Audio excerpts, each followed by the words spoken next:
C'est une question presque psychanalytique, ça va me demander des heures pour répondre à cette question.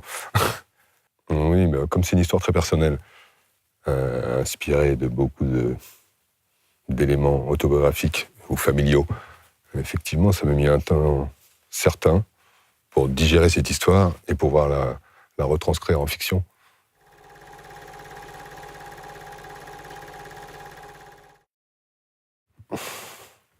J'ai l'impression qu'il y a beaucoup moins d'habitants dans la ville de Roanne qu'il y en avait quand j'étais enfant. Non, ce qui m'est apparu flagrant quand on s'est mis en action pour chercher des décors pour le film et chercher un endroit où on allait tourner le film, c'est la photogénie de cette ville ouvrière avec son architecture très caractéristique et très signifiante de son passé industriel, des cheminées d'usines à tous les coins de rue, un certain nombre d'usines désaffectées, et on a presque cherché à lui donner une dimension de western, chercher de l'espace dans la ville, du ciel, la voie ferrée. Donc oui, le fait d'avoir envie de filmer cette ville, je l'ai regardée différemment, j'ai fait un petit pas de côté.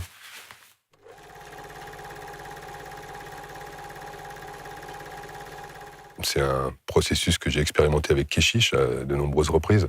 Et j'ai vu la force de cette méthode de travail qui permet de s'ancrer très fortement dans le réel, dans la réalité.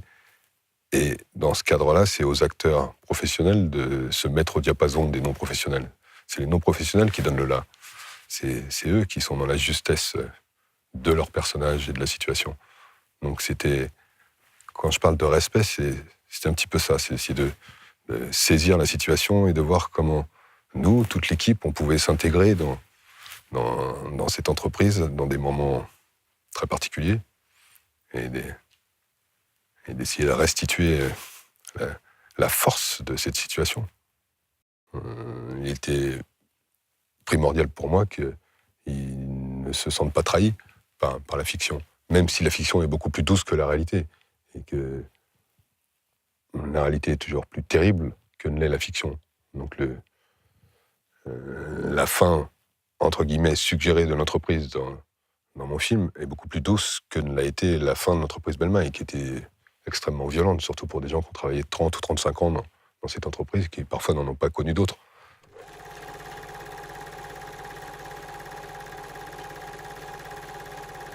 Je sais que ça a été violent pour eux de se voir représenté à l'écran et surtout de revoir les lieux de travail, parce que c'est une usine qui s'est arrêtée du jour au lendemain. En parfait état de fonctionnement, des machines, vous réappuyez sur le bouton, ça repartait.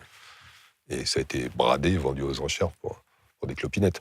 Donc tout ça, c'était douloureux pour tout le monde, sachant ce que représente l'investissement affectif d'un ouvrier vis-à-vis d'une machine. Une machine, elle a un nom, elle a un prénom. C'est un véritable personnage. Donc je sais que c'était très douloureux pour eux de voir leur outil de travail une dernière fois, avant de mesurer qu'au moins, il en reste une trace visuelle.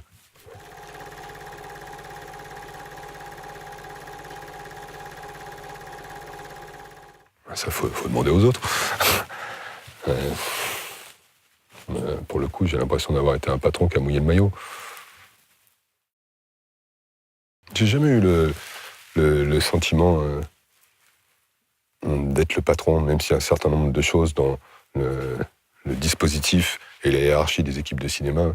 On vous le rappelle, si jamais vous l'oubliez, il y a une forme de protection. Donc, le sentiment d'être un patron, j'ai pas tellement eu ce sentiment-là. Plutôt le sentiment d'être, comme Vital, un entraîneur, quelqu'un qui essaie d'animer le groupe de l'intérieur et d'essayer d'entraîner l'équipe de l'intérieur. Donc j'ai plutôt le sentiment d'avoir été un entraîneur qu'un patron. Entraîneur, joueur, par la force des choses. Quand il faut s'y coller, il faut s'y coller.